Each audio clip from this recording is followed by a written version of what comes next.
Israel's Prime Minister and Defense Minister would like to attack Iran's nuclear site before the U.S. election in November, but lack crucial support within their cabinet and military, an Israeli newspaper said on Friday.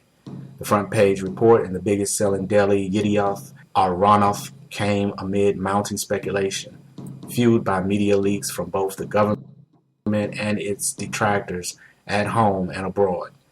The war with Iran could be imminent, even though it might rupture the bedrock ties between Israel and the United States. Were it up to Benjamin Netanyahu and Ehud Barak, an Israel military strike on the nuclear facilities in Iran would take place in the coming autumn months, before the November election in the United States, Yedioth said in the article by its two senior commentators, which appeared to draw on discussions with the defense minister but included no direct quotes. Spokesmen for Prime Minister Netanyahu and Barak declined to comment. Yedioth said the top Israeli leaders had failed to win over other security cabinet ministers for a strike on Iran now, against a backdrop of objections by the armed forces given the big tactical and strategic hurdle such an operation would face.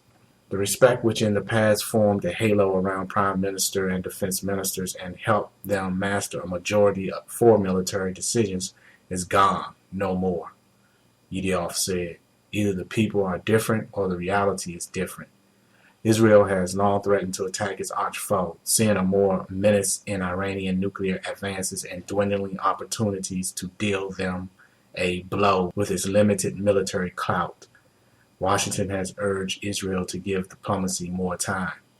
The war talk is meant in part to stiffen sanctions on Tehran, which denies seeking the bomb and says its nuclear program is for peaceful purposes, by conflict-worried world powers. Israel and the United States have publicly sought to play down their differences, the latter saying military force would be a last-ditch option against Iran.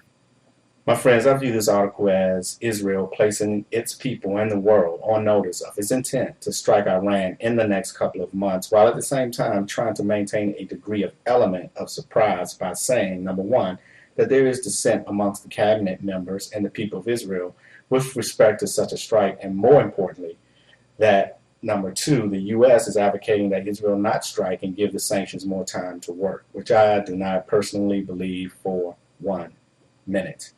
Barack Obama and his administration, in my opinion, will gain significant political and campaign advantages if Israel was to strike Iran before the 2012 presidential election. Watch my video, U.S. 2012 election, Syria-Iran conflict impact. If Israel end up striking Iran before the 2012 election, as I believe they will, do not believe for 1 minute that they did it without the full support of the United States. Let us not forget the recent legislation signed by President Barack Obama to show support for Israel and allocating $70 million to Israel to be utilized for Israel's defense. Watch this Debka File exclusive video for a report of Iran's perspective regarding what is taking place recently and their preparations accordingly.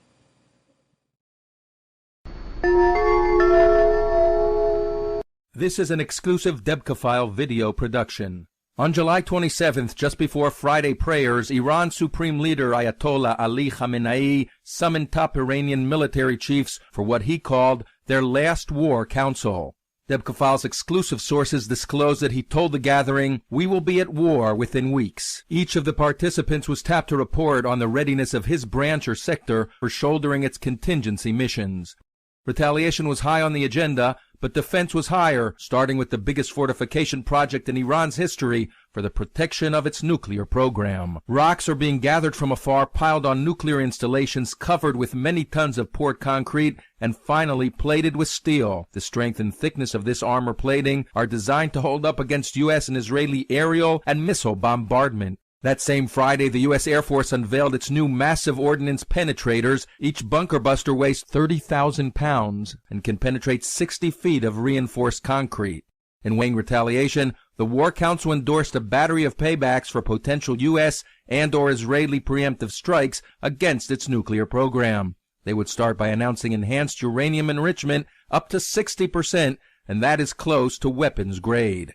Ballistic missiles would be loosed against Israel, Saudi Arabia, and American Middle East and Gulf military installations. Hezbollah in Lebanon and Hamas and Jihad Islami in Gaza are to pitch in against Israel. Saudi oil export terminals would be blown up in mines sown in the Strait of Hormuz to impede the export of 1/5 of the world's oil. Khamenei put before his war council a timeline of weeks for the coming conflict, September or October. This has been an exclusive Debka File presentation. Thanks for watching Kingdom Knowledge News.